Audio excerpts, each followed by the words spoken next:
everybody. Hello, hello, hello, hello. Good to see you. Good to see you. Call everybody. Tell them Deputy Mother is in the house. Tell them Deputy Mother is in the house. Tell me where you are joining us from. I'm joining you from the lounge at the OR Tambo airport because I'm traveling just immediately after this session. I'm catching my flight to the UK. But I thought we're not missing this. I'm going to make sure that we never have to miss this. Welcome, everyone. Hello, refined men. Hello, everyone. Tell them we are on YouTube and we are on Instagram. I'm joining you from the airport at OR Tambo. I'm flying out. I'm going to do some work at the university in the UK. From Limpopo, welcome, welcome, welcome from Limpopo. I don't know you're at the university or not. The University of Limpopo is hilarious. You know, when they say a prophet is never welcome in their own hometown, right? So in my hometown, which is South Africa, they tell me that I don't qualify for anything.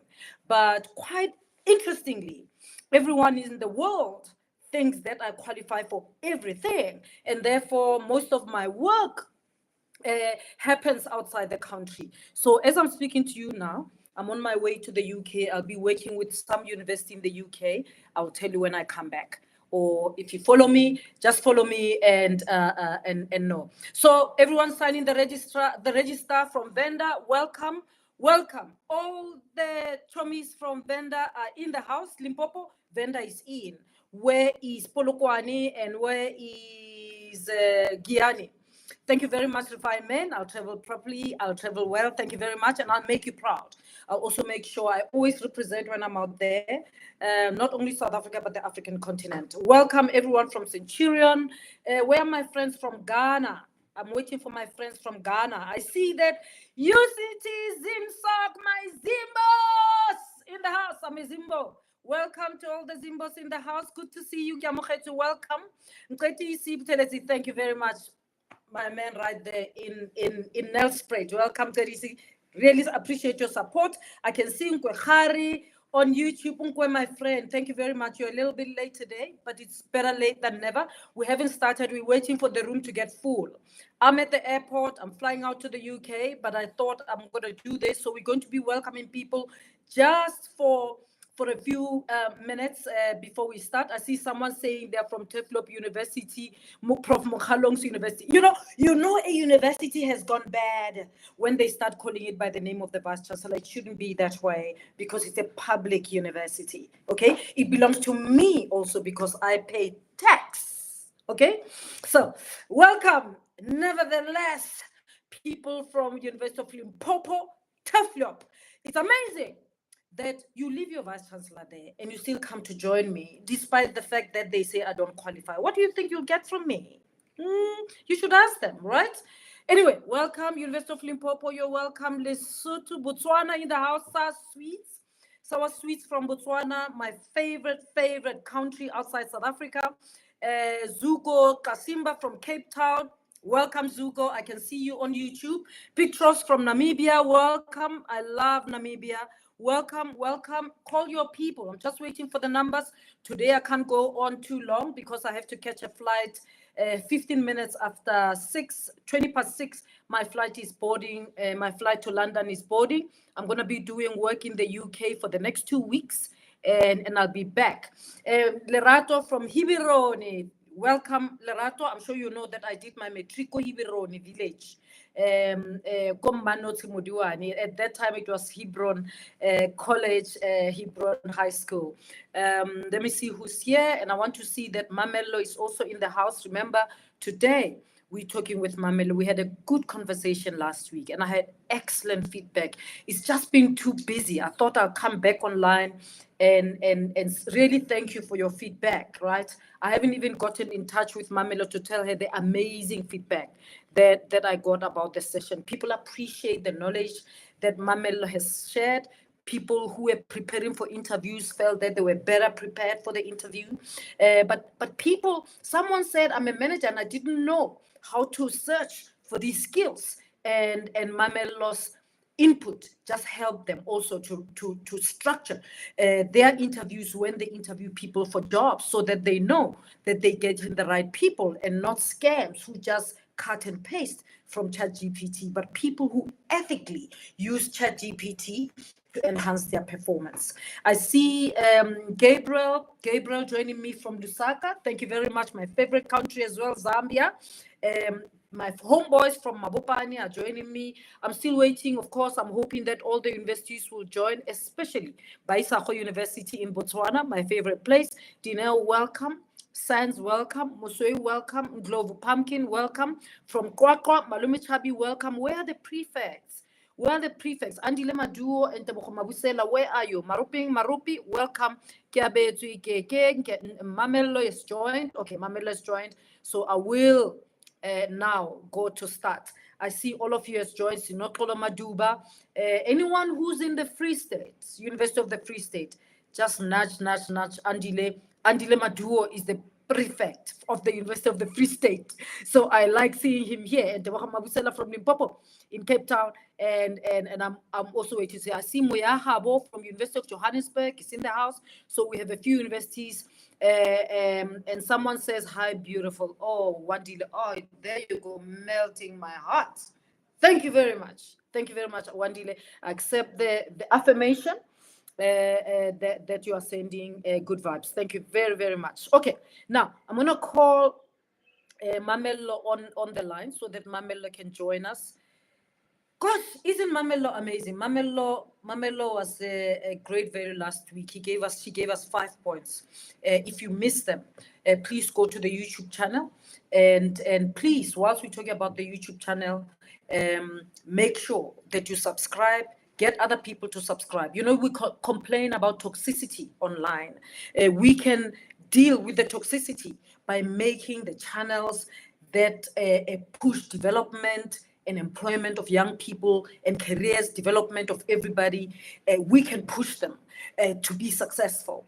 So join me, subscribe, Feb Academic Unfiltered, click notifications so that when we drop a new episode, you don't miss out. Sometimes during the week, I drop gems for students who are on campus, for parents, for also career people who are in mid-level careers and executives. I'll be in the UK, so I'll be dropping gems throughout the week because I'll be teaching there, and we can connect. Let me try Mamelo again because Mamelo seems to be struggling to join. I'm not sure whether it's my connection here at the airport or her connection. Mamelo, thank you so much for joining me. Good evening. How are you? I'm very, very well. Thank you so much. I can see you're on the move. I'm on the move, you know, but the country is safe. When I'm busy and on the move, the country is safe, the continent is safe. So please pray for me to always be busy so that I don't get into mischief, you know. I'm that kid in class who the teacher gave extra homework. You know those ones? Just to keep you off the street. I was that one, and I need to be kept off the street. So yeah. Someone is asking, when am I visiting UFS? I was in the Free State not long ago, visiting Central University of Technology, invited by the SRC. So if you want me to visit your university, you got to send an invite. You know, I'm not idling. So send an invite, I'll be there. But I have visited University of the Free State in the Kwakwa campus. So if in Bloemfontein campus you want me to be there, you should let me know. But Mamelo, I was also telling people about the amazing feedback that I received from last week. I mean, it's not only from young people who are applying for jobs and wondering how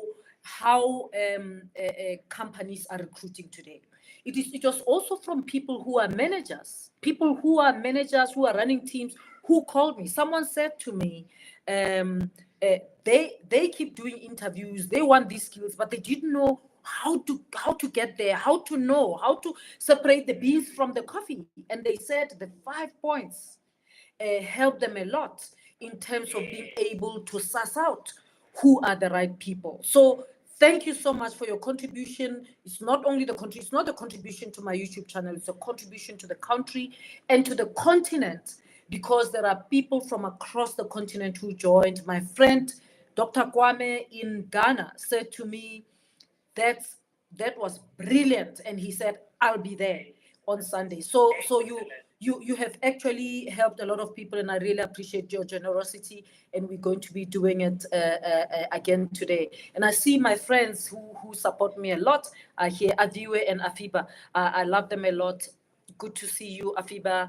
Afiba always gives good energy. So, Mamelo, we are talking about from potential to performance, because now last week we were helping people to get the job. This is how you get the job. Now that they know they've got the 5 points on how they can win the position, now they get the position. So what? Can you take us through? What is it? And we're asking this question, so what, in the age of AI, because people don't want AI to replace them. So if you don't want AI to replace you, you got the job because you figured the 5 points that they got from you last week.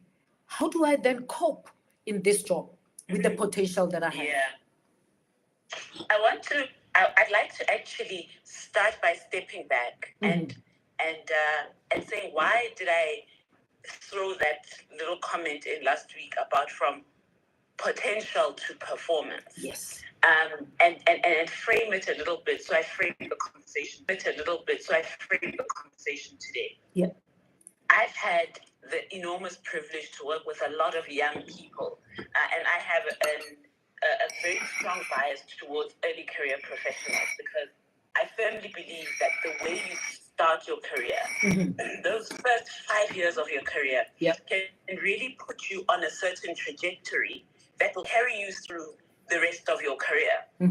If, for example, and I'll make 2 points. If, for example, you at the beginning of your career decide, you know what, I want a career that is really going to take me to the top of my field, the top of my chosen profession, and you make that decision early on in your career, the way you show up, the way you perform, everything about you is going to be different compared to somebody who says at the beginning, do you know, I'm happy with an average career. Yes. And by the way, it doesn't matter which of these you choose. Yeah. The one is not better than the other. It's a personal choice. Yes. Some people don't want to make the sacrifices and pay the price of getting to the top of their chosen career. It doesn't come for free. And so some people are just not willing to pay that price. And that's okay. But you need to make a deliberate choice early on as to which path you want to be on.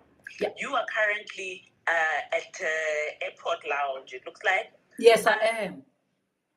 And when you get to the airport, you need to have decided beforehand whether you are on a path to New York, or whether you are on a path to Durban. Yes. You don't just come in and faff around. You don't just come in and faff around and find your way. You don't come in and just hope for the best. Yes. And both destinations are okay, but they are different destinations. You need a different ticket. You need a visa. You need a different preparation if you're going to New York versus if you're just taking a quick hop to Durban. So it's very important that folks decide early on what type of a career am I aiming for, because then you will show up differently and behave differently. Yeah, be intentional. In short, be intentional. So I want to be that type. I want to get there, or I just want to be in the, or I just want to be an ordinary person, invisible. And that's fine. That's fine. It's a choice. The second thing is, I've seen so many examples, and they are tragic examples to me, where I meet people who have enormous potential and they get the first job. Why? Because your first job is given to you on the basis of potential. Frankly, you have no experience. You have no track record. You have not performed in the world of work. We are making a bet on your potential. And we're saying, wow, look at this person. They have the intrinsics, they have the drive, they have all those things we spoke about last week, and therefore we believe in their potential. But then I've seen the mistake people make where they rely on potential for far too long. Because there comes a point where you need to switch from potential to performance. And so initially, if you can imagine a graph where initially you're relying very much, you have low performance track record, but high potential, and that's what Yes. you're relying on. Over time, we want to see that you're relying more on your performance than your potential. You're not asking people to hope that you'll be great. Meanwhile, Yes. you have 15 years in the world of work. You have nothing to show for it. And Mamelo, people to believe in potential. You are also not reminding us how many distinctions you got at university or at high school, because I mean, I find people 20 years ago, it has expired. So that showed your potential. We gave you this job on the basis of that. It told us you have potential. Now you are here. You are with people who didn't get distinctions at all. And you still have to show up strong. You are competing. You can't keep telling us you were the top matriculant. It doesn't matter. It doesn't wash anymore. It doesn't. And so I want people to make that mental switch to say, I need to start building a track record of delivery, of performance, of excellence in the world of work that mirrors my reflection, that proves the people who believed in me and believed in my potential, I want to prove them right. Yes. And I want to prove that the investment they made in me is bearing returns. So I think that's important, and that's why this conversation is a great follow-on from the one we had last week. Yes, that's great. Now let's kick on. So I make a decision that I want to be not just excellent, but I want to get to the top of the ladder. Many young people dream about that. I want to be the top guy or the top girl. How do I do this in this age of AI, where there are so many tools? How do I navigate the space? Because I'm not only competing with my colleagues, I'm competing with my colleagues who have the assistance of other tools.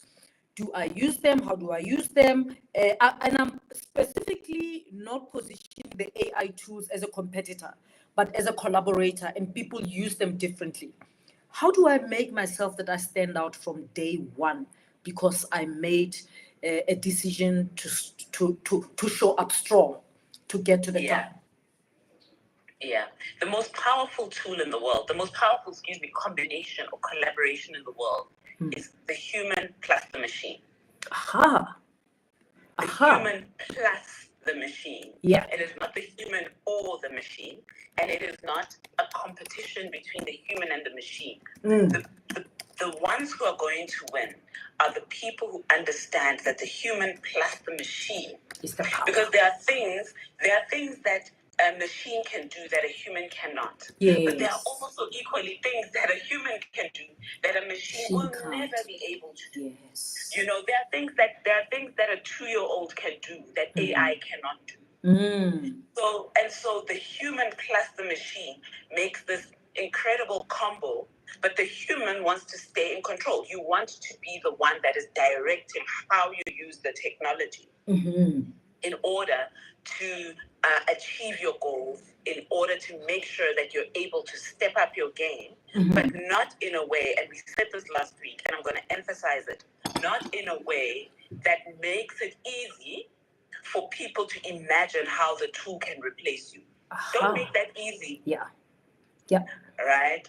Yeah. And so we'll talk about it. But I also, Mamelo, I also would like you at some stage, either now or later, you decide to say, when we say don't make it easy to be replaced by the machine, what does making it easy to be replaced by the machine look like? So that people are aware, when you do this, you are telling us as your managers that actually we don't need you.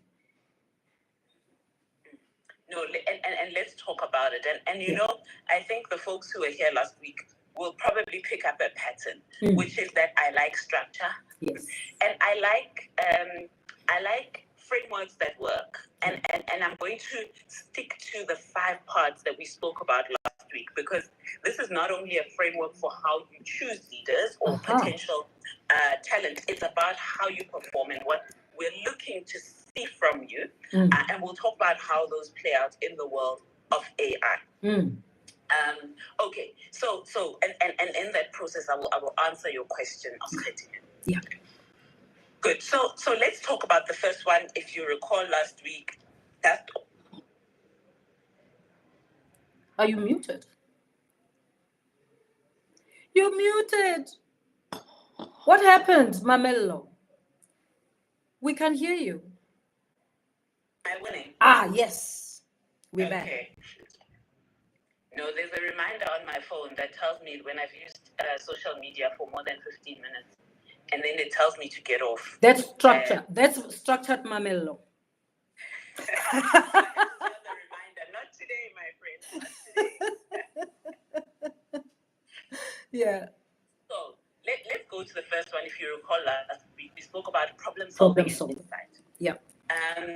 We are talking, I imagine, mainly, perhaps not exclusively, but mainly to people whose jobs involve problem solving, thinking work, what are called knowledge workers, folks who have spent and invested time in studying and are therefore doing the kind of jobs where... No, but Mamello, let me stop you right there, because it's not just people in that space. You know, part of what I do, I'm in the farming space, right? And I have meeting with colleagues every week about how we're doing. And last week, we had an interesting conversation because some of the colleagues attend the sessions and they had your 5 points, right?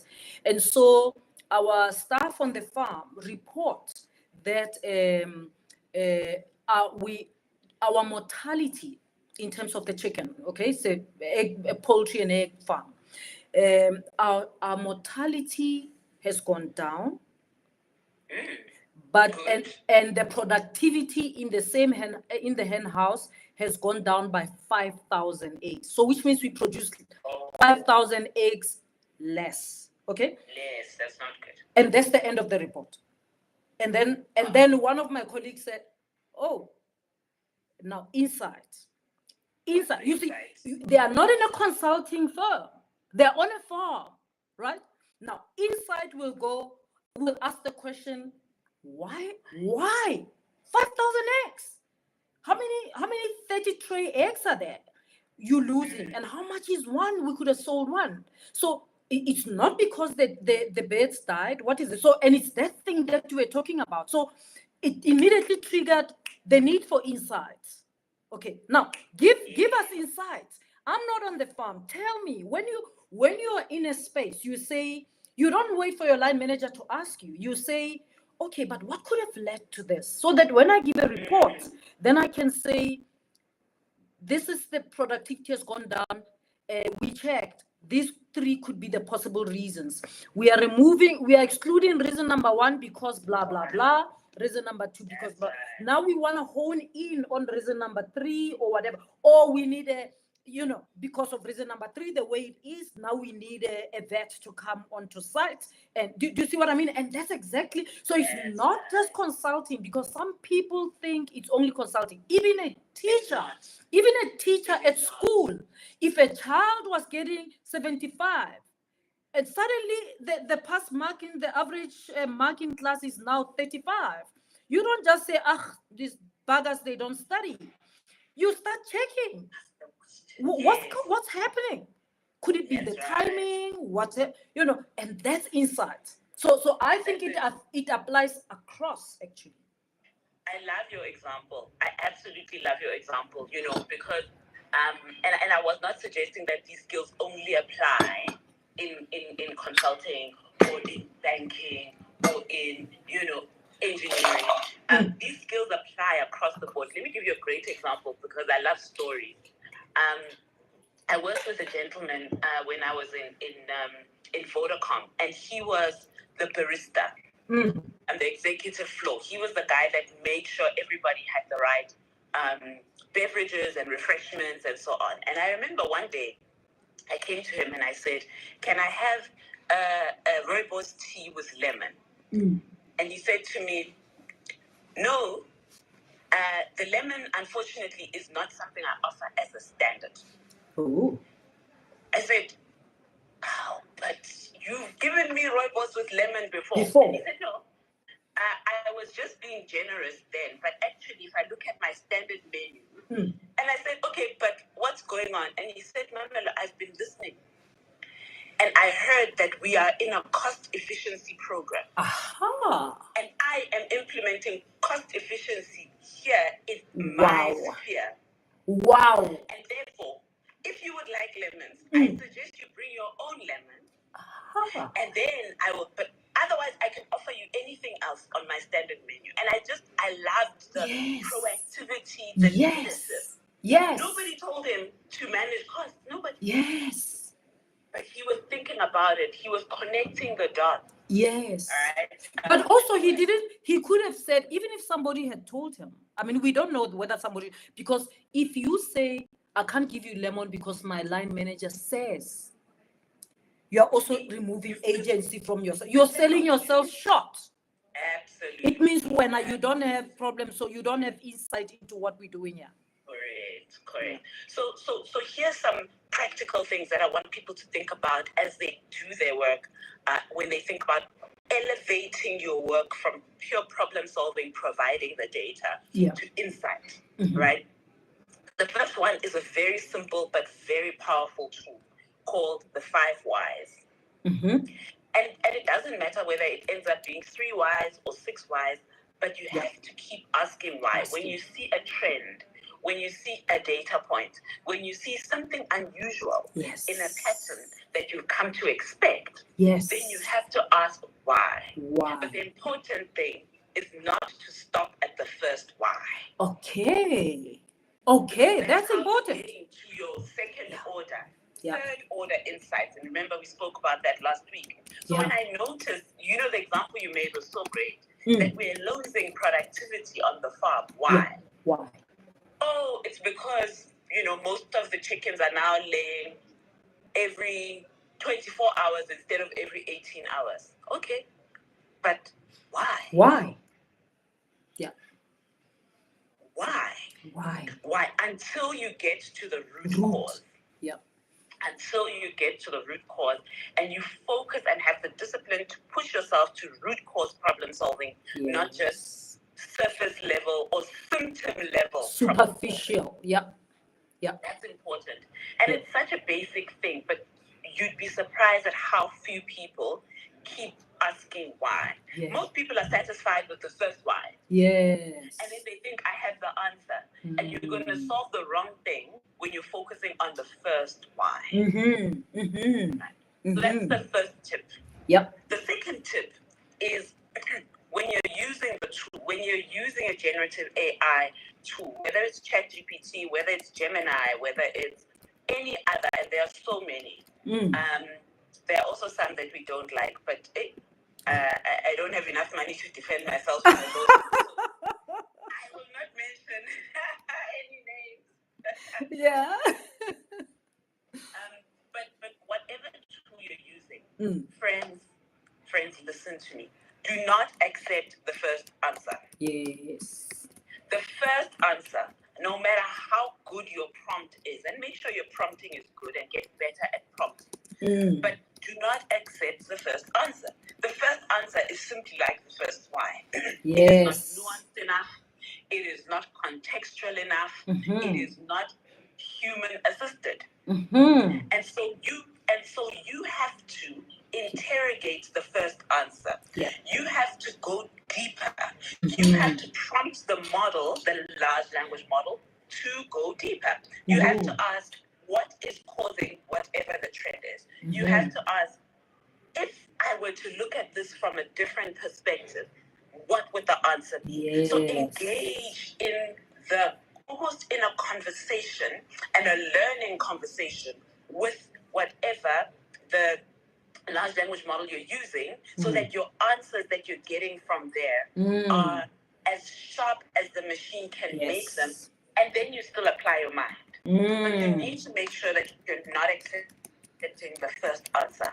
And what's interesting is, if you're using ChatGPT as an example, once it gives you the answer, it will actually encourage you to say, do you want me to give you an answer that is like this, or that, or that? So you really can't take the first answer. And I've seen output that gives me, as the line manager, the first answer. And I think to myself, you see, this is where you're making it easy for me to imagine how you can be replaced. Because the first answer I could have gotten there myself. You cannot take the first answer and simply submit that as your final piece of work. You can't. And frankly, third tip, even if you've prompted it and you're now on the fifth answer, it is still a machine-only answer.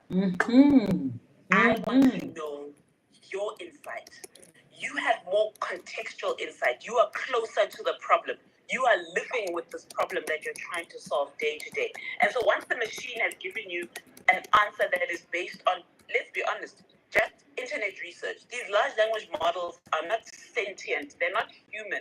They're just giving you basic research from what they've scraped from the internet. You, with your human experience, with your proximity to the problem, with your proximity to the people who are experiencing this problem, I want to know what you then think of that answer. What does it mean? What are the implications? Right? And so the third tip is, even once you've really extracted maximum value from what the AI has given you, you need to apply the part that only the human can apply. Yeah. And I guess that's key, because that's when it tells me as your line manager that I can't replace you. Absolutely. And it's not just the line manager.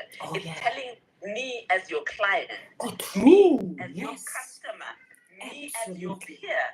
Because remember, some of us are running businesses. Some of us are in client-facing roles, where the client is making a decision to pay for the service that you're offering, whether it's legal, whether it's financial advisory, whatever it is that you're doing. Somebody is going to need to find value in the work that you're doing. You don't want that person to easily think about, I could have done this myself. So this is the important thing with the problem solving and insight. And then the last one, I'm going to repeat what you said because it's so important. Do not wait to be prompted to go to insight. You need to get there yourself. Like, imagine, friends, I want us this week, everybody who's listening this week, I want you this week to really surprise whoever it is who is the recipient of your work. Like I said, whether it's your manager, your client, your executive, whoever it is, surprise them. Your professor, your lecturer, surprise them by really going to the next step without prompting. Prompt yourself to go and present answers that already have insight, answers that already have a recommendation, answers that have already thought about the implication, the so what. Don't wait until somebody says, okay, so what? And only then you go, hey, I need to think about it. Be proactive, because then you really distinguish yourself from your peers, you distinguish yourself from others around you, because you have taken it to the next level without waiting to be invited to do so. In short, you are the kind of employee we want to keep. And not only keep, there are a lot of people I want to keep. Okay. My focus, we want to promote. I want to develop. Yes. The people I want to invest in. The people that are like, person here. If I invest here, we're building a leader. Absolutely. I'm looking at the comments. I'm not seeing anyone asking to join in, but I see people still. Someone on YouTube says it's not easy at all. I hear you. I graduated with my PhD last month at UJ. It's not easy. Congratulations. It's not easy. He's got a PhD, but it's not easy. But giving up is not an option. I will keep on fighting the good fight. I did use ML in my studies. Okay, that's what she's saying, but they're not saying anymore. But the issue is that sometimes people think you get a degree and the degree will give you these skills. But actually not everyone get out of the PhD or a master's degree with these skills that you're talking about. Okay, so these sessions are important.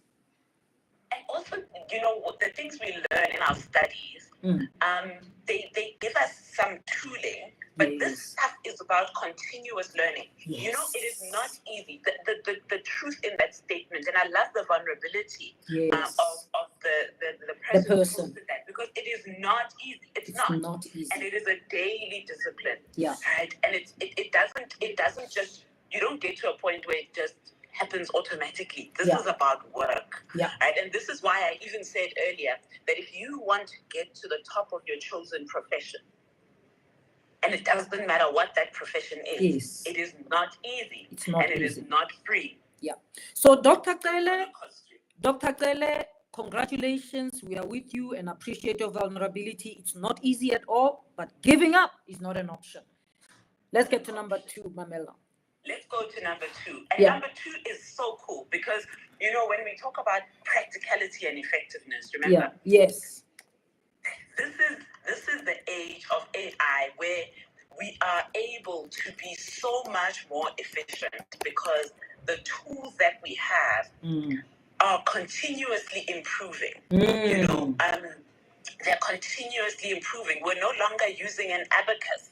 We're no longer using a manual calculator. The tools are getting better and better, right? And so what we want to do is we want to make sure that wherever you are, you understand the types of tools that are at your disposal so you can make sure that you are being absolutely practical and absolutely effective with your time. Your time is the most important commodity you have. This is the most important commodity you have, and you want to make sure that you are using it in the best possible way by using the tools that you have effectively. Some of those tools are AI. Some of those may not be AI. Some of those tools might be tools that precede AI, but are still valuable in your work. And so one thing that I think is important, we touched on it last week, ask for help. You know, in every organization or in every context, it's unlikely that you are the first person who is trying to do what you are doing. It's unlikely. So find your peers, find people who are 2 steps ahead of you, people who've been in the organization for just 12 months more. Those people are your best friends. And ask for the peer coaching and say to somebody, wow, you know, I noticed you're really good at X. Yeah. Can you give me some tips? Yeah. We often see our colleagues as our competitors. Yeah. And we don't see our colleagues enough as our collaborators, as people that we can learn from, as our coaches. Ask for help. People love to help. You know, people love to be helpful. Yes. People love useful. Yes. Yes. And so it's unlikely. It's also an affirmation if someone asks you for help. It means you have something that to offer. So that's why people like it. So people should not be scared to ask. Ask for help. Ask for the help. Yeah. Ask for people to give you coaching, give you tips, to show you how to be sharp and effective with your time. You know, a lot of companies or organizations may have these intranet sites, right? Man, you have never walked into a maze like an intranet site. You know, the tool that you want that can take your task from 3 days to 3 hours. It's buried somewhere deep in the intranet, in a corner of the intranet that you never even thought you need to look at. Yeah. But guess what? There's a lady sitting in the corner opposite you. And as you're sitting at your desk, you can see this person. Yeah. That person has been doing this job for the past 2 years. Yep. Right? Yep. And they know where that tool is. Just go over and ask. Yeah. And so finding ways to leverage the other human beings that you work with, the power of the humanness, right? And say, can you show me the tools? If this, could I be doing this better, faster, more efficiently, so that you are maximizing your practicality and effectiveness, so that you're the person that gets the thing done properly the first time, that gets it done quickly, that gets it done with the least amount of expense and resource. Absolutely. You know, I'll give you an example. Let me give you a quick example. Like I said, I love stories. Yeah. We asked one of the young graduates in our business, we need to understand the insights. We were working with a consumer retail company. We need to understand how customers are experiencing our brand, how they're experiencing our stores, how they're experiencing us. Let's go, you know, and do some interviews and focus groups. Because the goal is not the interview or the focus group. Yeah. The goal is the insight of how are people experiencing our brand. Yeah. And he said, you know what, can I just think about the problem them for a little bit before I just do. Let me think first. Yeah. And he thought about it for an hour or two. He called a few people. Yeah. And he came back and said, do you know what? Going around and spending money and time doing focus groups and interviews, it's going to take us a long time. Yeah. Do you know where we can start? I want to start with social media sentiment. And I've discovered that we actually have the tools to do very detailed social media sentiment analysis. So let's start with the sentiment analysis. It's going to take him 2 days using the tools instead of 3 weeks of driving around the country talking to people all day. That is practicality and effectiveness. Yeah. That is practicality and effectiveness. So that's something that is just a small example of how you can use the tools available to make sure you're being practical.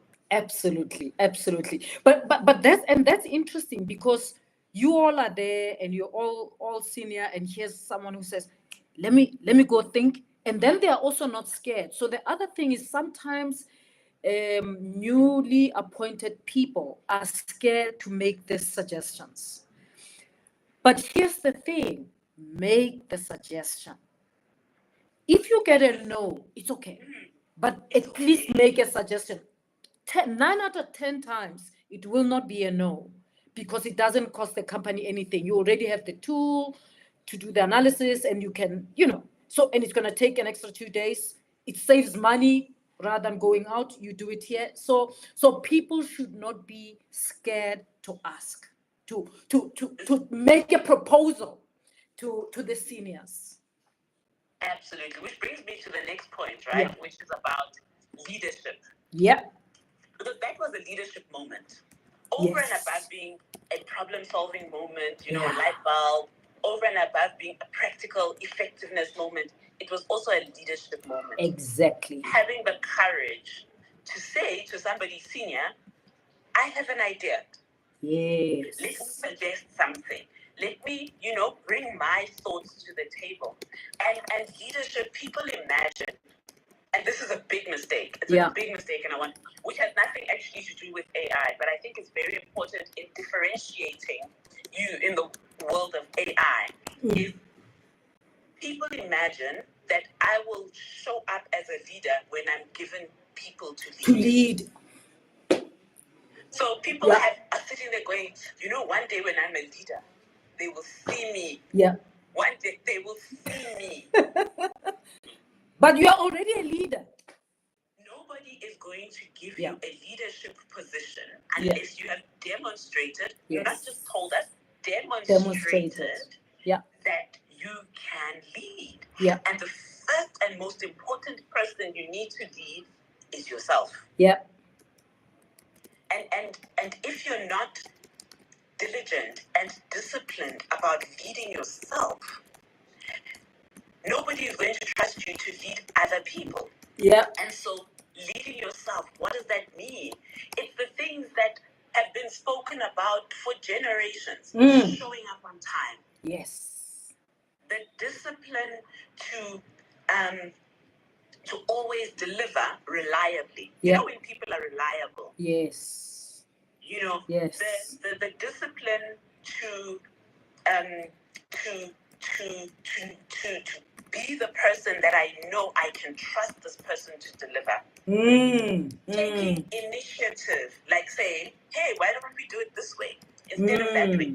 Initiative is so important. And leadership is something that a machine will not teach you. And being dependable. It will never take away. Yes. You have to be dependable. One thing I say, and I say this to anybody, if anybody here or who listens to this later has worked in my teams, they will have heard this and they'll go, oh, here she goes again. I say to people, do you know what I want? I want people who are low maintenance and high reliability. Yes. That's what I want. Yeah. And what does it mean? Low maintenance. Be the kind of person that doesn't need someone to chase after you and follow up after you, because you are reliable, you are proactive, you take things to the next level. If I ask you to give me this, you give me that, because you say, let me think about it some more. You are low maintenance, but high reliability. Yes. That is about leading yourself so that we can then trust you to lead other people and continue to give you more and more responsibility as you grow. Yeah. And that is really the leadership part. I'm just thinking, Mamelo, that it's also when you do that, when you are that person showing up on time, being reliable, taking initiative, being dependable, and so on, low maintenance, even your colleagues start depending on you. Yes. They don't have to be told to report to you, but they go to you for advice, for brainstorming, for whatever, for asking when they're stuck. And that's leadership. You don't become arrogant and say, I'm not going to help you because you want to get ahead. You help them because you are taking leadership already. Absolutely. And you help them because you realize that you are positioning yourself as somebody that we can't do without in this team. Yes. Somebody that we need in this team. You know, people are so worried. Is AI going to put me out of work? Listen, if it is the case that you could be away from work for a week and nobody misses you, yes, then you have a problem. You have a problem. Yeah.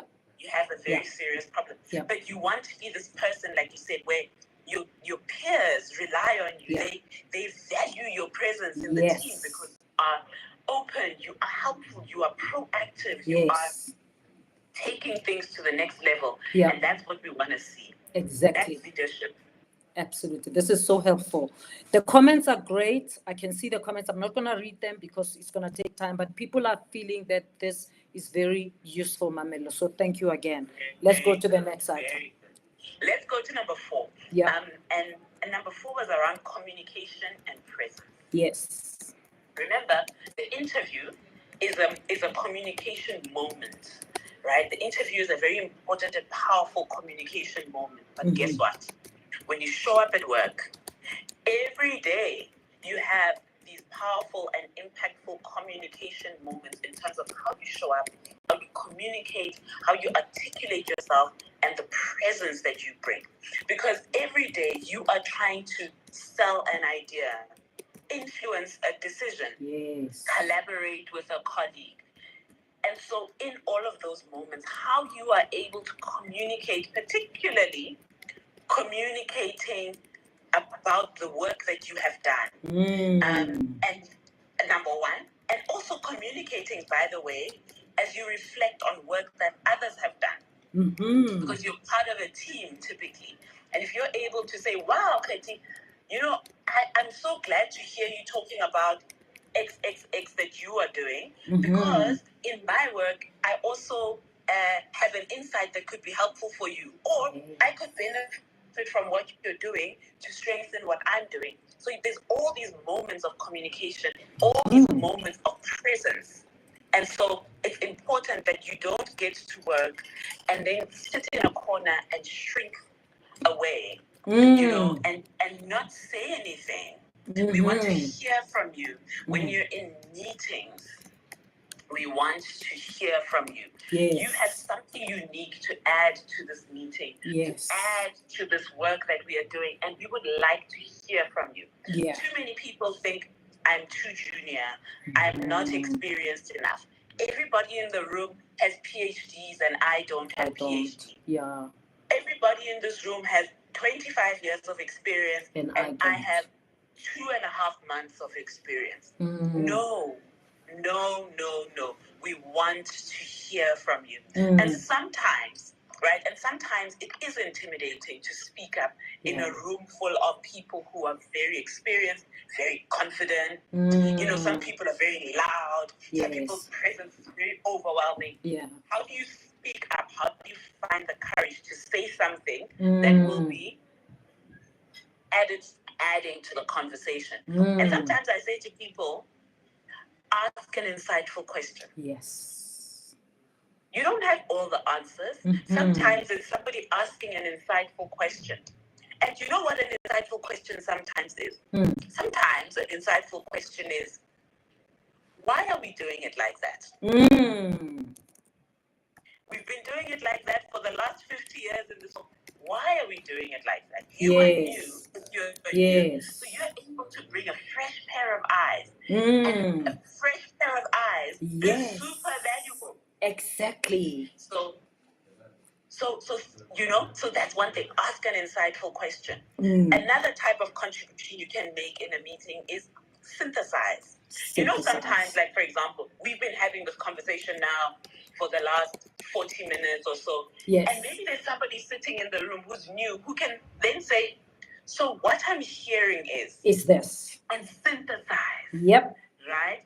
The synthesizer is such an understated role, but it's a powerful communication tool. Yeah. To be the one who says, so what I'm hearing from this conversation are these three things. Because you help move the conversation forward. So those are just a couple of tools around communication and presence that you can use to make sure that you stand out, to make sure that you are not forgotten, and that your presence is felt in a positive way within your team. Great. I wanna remind people who you are. I saw someone asking, "Ke mang di sister o throwang di gems ga kana?" Di sister ke Mamello Selamolela, an experienced executive. As we bring bright people who come to enlighten us on their Sunday sessions, Mamello is one of them. And she might be coming back again next week. We don't know. But she's coming again the second week because she's got gems and we're learning from our own, right? So do yourself a favor and share this with other people so that we can all be smarter and stop complaining that AI is here to take us out of our jobs. Okay. Absolutely. So be smart. Mamelo, you were talking about asking insightful questions and synthesize. That's very important. And just to say to some people, someone on YouTube says, but you need an enabling environment. You can't do that in an environment that's not enabling. So I want to hear you. What would you say to someone like that who says, but my environment is not enabling? I will say there are probably three types of environments. And I'm simplifying enormously, of course, but for the sake of the conversation, I've experienced three types of work environments, right? And if you imagine a normal curve for our mathematicians, statisticians, economists out there, a normal curve, right? And I would say there are probably the top, end of the spectrum are those environments that are really particularly enabling, where people are being thoughtful about creating opportunities for you, where you are learning, where you are, it's just like you are in fertile soil, you are being nurtured and watered. And that's probably 10% of workplaces. Yes. It's rare. Yeah. Then I think there are 10% of workplaces at the other end of the spectrum that are toxic. Yes. That are actually so toxic that it is very difficult to even see a way through as to how you're going to survive, much less thrive in those environments. And those environments exist. Yes. They do exist. But I think they're in the minority. And if you are in such an environment where you think, wow, I am putting my health, my mental health, my physical health at risk by being in this environment. Those are environments where you need to prioritize yourself, prioritize your well-being, and reconsider whether you really need to still be there in those environments. But I think the majority of environments, this middle 80% of environments, are environments that are really just there, and they will be shaped by what you make of them. Yes. So what do I mean by that? There are environments where if you are going to sit and fold your arms, the environment will allow you to sit and fold your arms. But if you are going to be proactive and you're going to apply these tools and many others that other guests on the show have shared before, you will find that the environment opens up. Right? And here's the truth. Let's think about the reality. We talked about people who want to be at the top of their game, right? At the top, there isn't space for everyone. Yes. It's just from a numbers game, right? So most environments are not trying to get everybody to the top because it's not practical. Yes. Not space.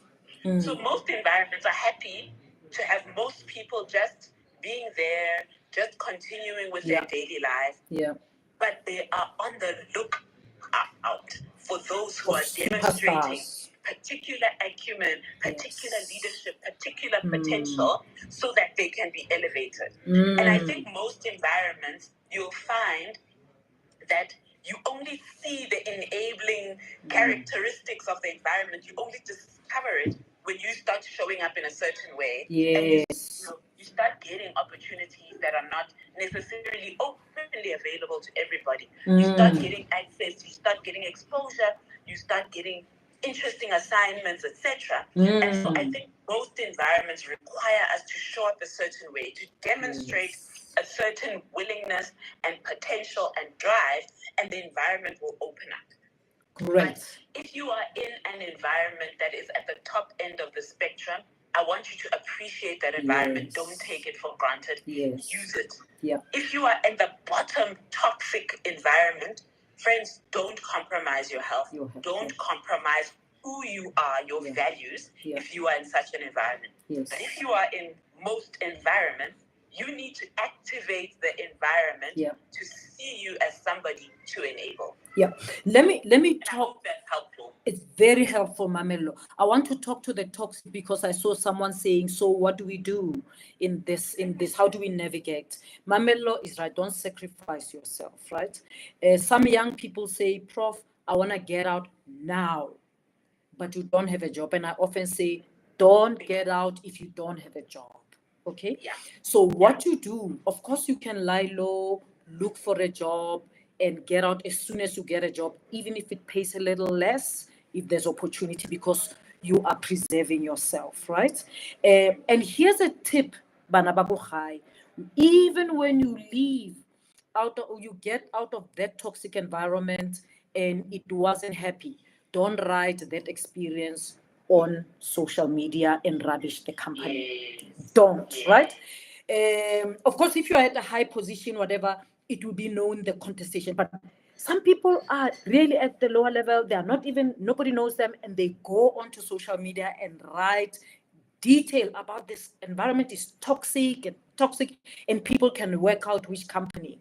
It may feel good at that time, but let me tell you, I will not hire you because I will be thinking any little mistake, you are going to detail it on TikTok or on Twitter or on Facebook. So just remember that you are going somewhere, you want the people where you are going to trust you.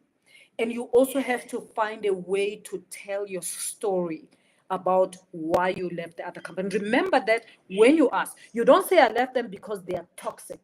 You should always remember that it's a dance.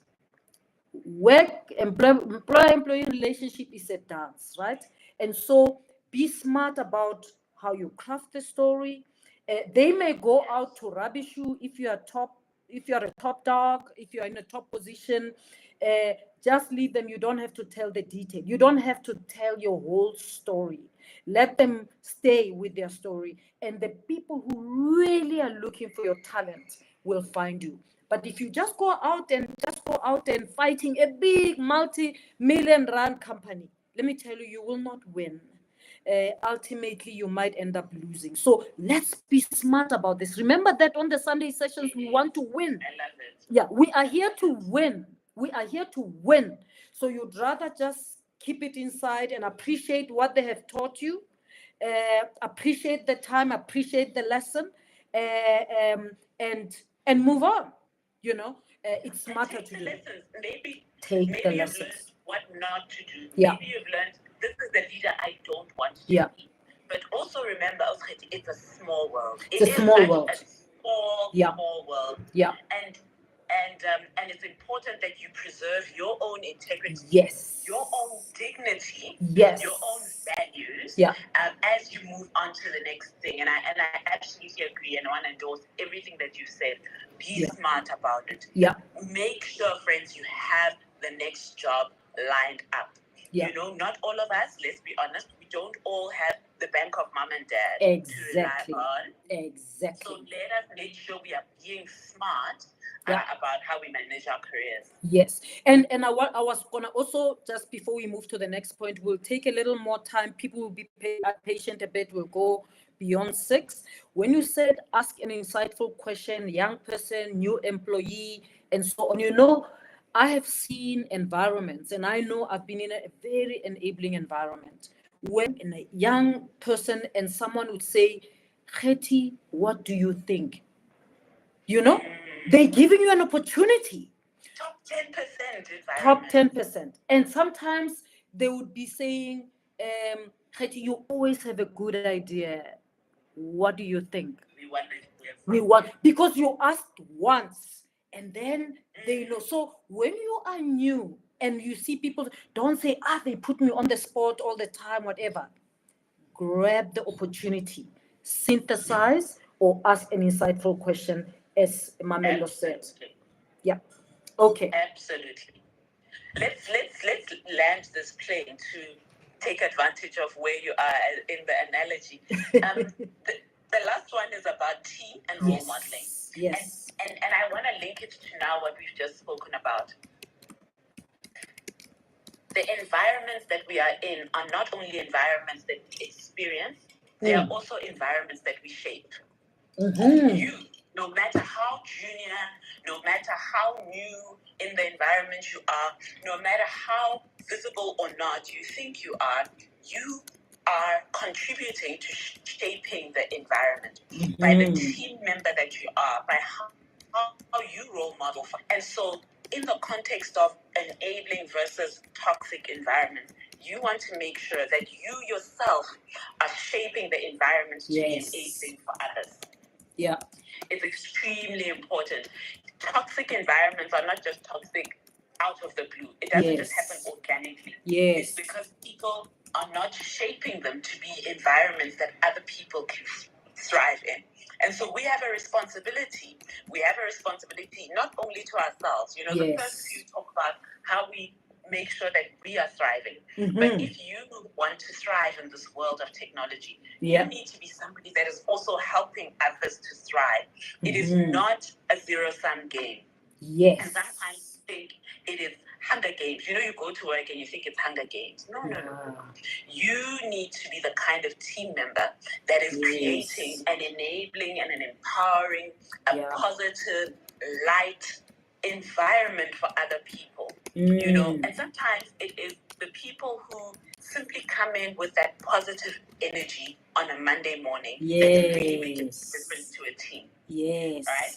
Versus the person on the team who always and every day has something to complain about. Yes. Always and every day got something to gossip about. Those people are draining. You don't want to be the type of team member who's draining on other people's energy. Exactly. You want to be somebody who's building other people up, with role modeling, with offering to help. It's the kind of team member that people want to have on their teams. Because you can really completely rubbish your excellent work by being the kind of person that people just don't want to be around. And you want to avoid that.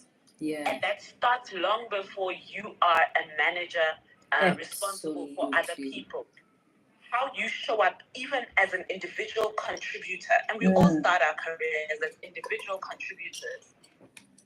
You need to be the kind of person that people want on their teams. And I can't say, I can't even elaborate more than that. I think all of us know who are the type of people I like to work with. Be that person. Yeah. It's like even with marriage advice, and people are like, I want to get married. Yeah, be the kind of person that you want to be married to. Absolutely.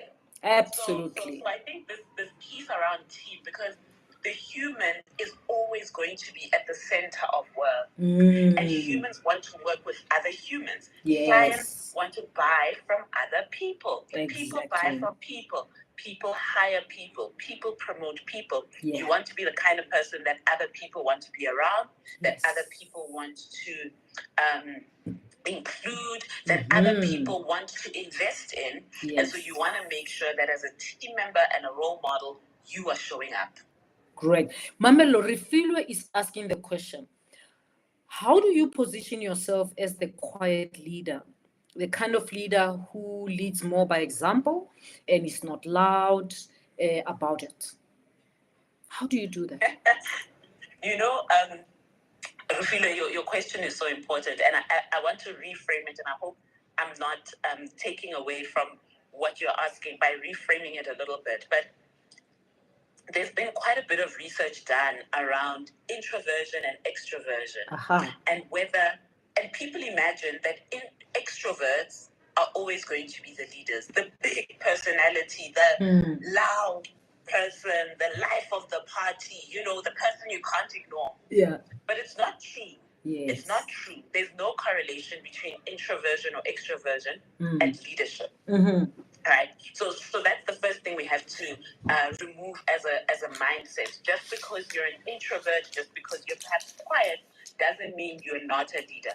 But anyway, that's not what Refilo was suggesting. I just wanted to clear that. Yeah. The thing that you've got to be aware of is that it's not the volume of communication. It's not the number of words, but the quality of your communication.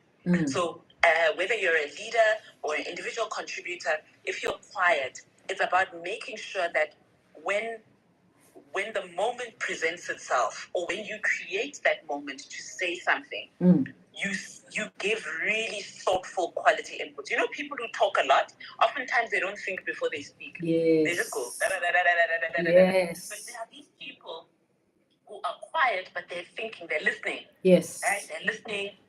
And these people are really good synthesizers. Because they're able to, they don't feel the need to fill the space with their own voice. So they are able to, and it takes a great confidence, by the way, to really listen and be able to say, okay, so having listened to everybody, I think this is the way forward. Or having listened to everybody, I think this is what's missing to really complete up. Having listened to our clients, I think this is what they need.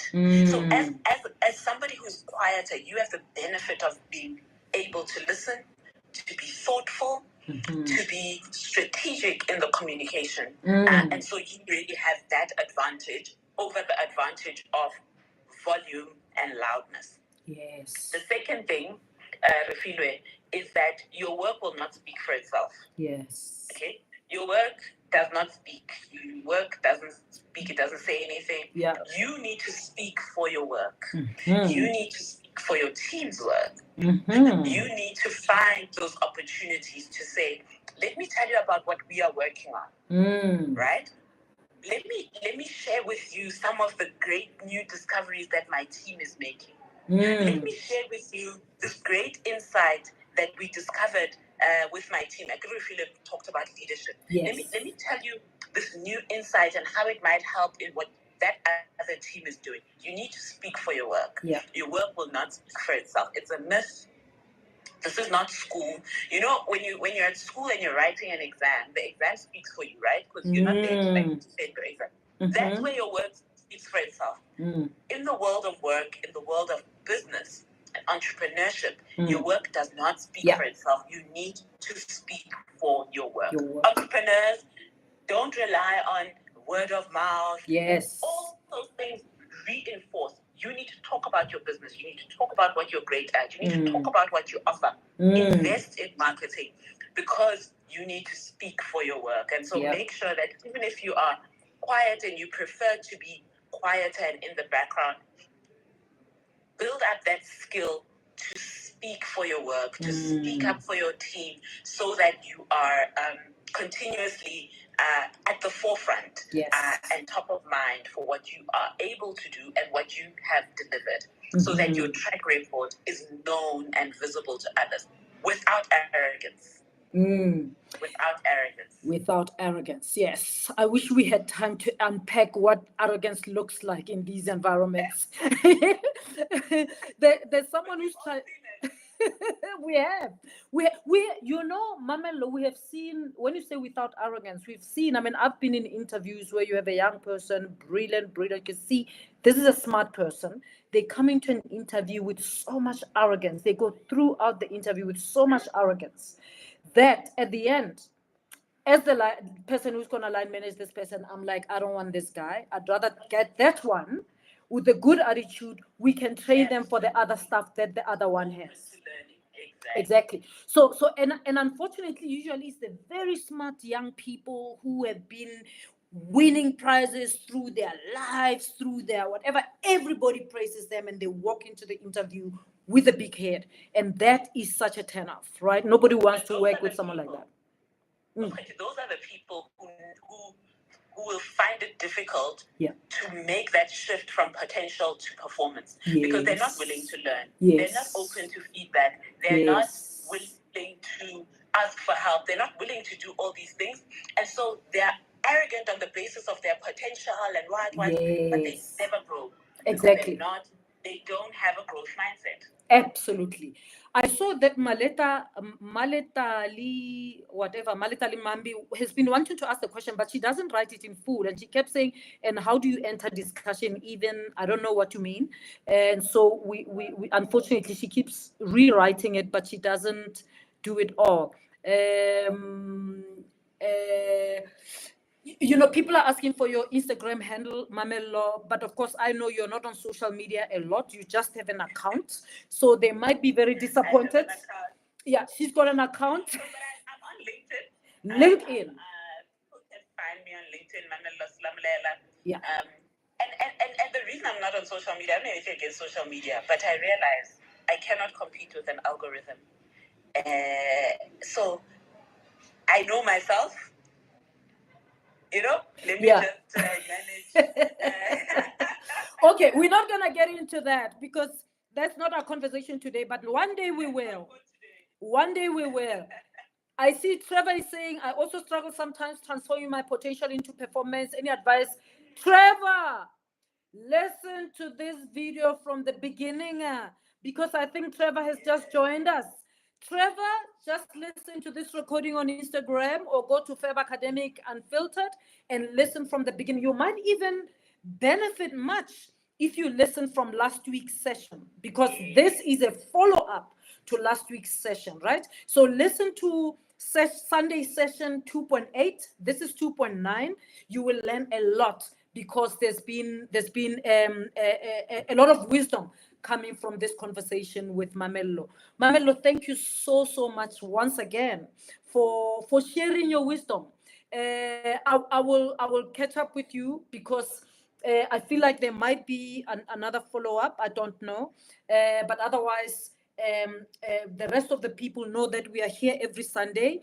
Mamello is brilliant. Mamello is brilliant, and I'm so glad that we managed to get to. By the way, Mamello, Tsulu is the one who said you've got to get Mamello there.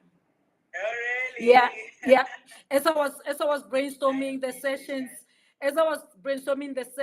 my AI sessions with my children, Tsulu said, there is no way you can have all these sessions and you don't have Mamello. You've got to get what's happening in the workplace. And Mamello would be the best person for this. So in my house, you carry the trophy, I have to say. And this is beautiful to see. Thank you. So yeah, I'm grateful. As am I. And I really hope everybody goes and has an amazing week, guys. Let's win the week. And make sure that you are really positioning yourself. And come back next week. This learning is so valuable. And taking the time on a Sunday, it's a Sunday, but you're taking the time to invest in yourself. You're investing in your growth mindset. And Oskati, you're doing a fantastic job continuing to invest in the future of the continent. We appreciate you. We love you. And this is fantastic. Yeah, I wouldn't be able to do this work if there were no people like Mamello, Dineo, Wipelo, and many others who have been speaking to on this platform. Thank you so much to all of you for joining us. Remember, when you get a job, you got in on potential. Now, you've got to work from day one. You must be intentional about what you want to get out of this job, right? Don't just cruise around without knowing. You want to get to the top, show up strong from day one. And this session, this video from beginning to end will help you craft a strategy on how do you show up strong from day one. Thank you so much for joining me, and thank you very much to Mamello. I'll see you again Next week, same time, same place. This is a Sunday session where we grow, where we learn and get and become better people. I'm off to the UK, working there with the university for the next 2 weeks. But no makanjani, I'll be here 5 o'clock next week Sunday to connect with you. Thank you so much, Mamelo. Have a good week. Thank you, and a safe trip to you. Thank you very much, Mamelo. Thank you, everyone. Thank you, everyone. Thank you, everyone on YouTube. Really, really appreciate it. Join me, but also remember to subscribe to Fab Academic Unfiltered. We drop episodes every Sunday for the Sunday sessions and during the week for the other playlists. Keep watching, share the knowledge. There's so much wisdom that comes out of these Sunday sessions. See you again next weekend. Bye-bye.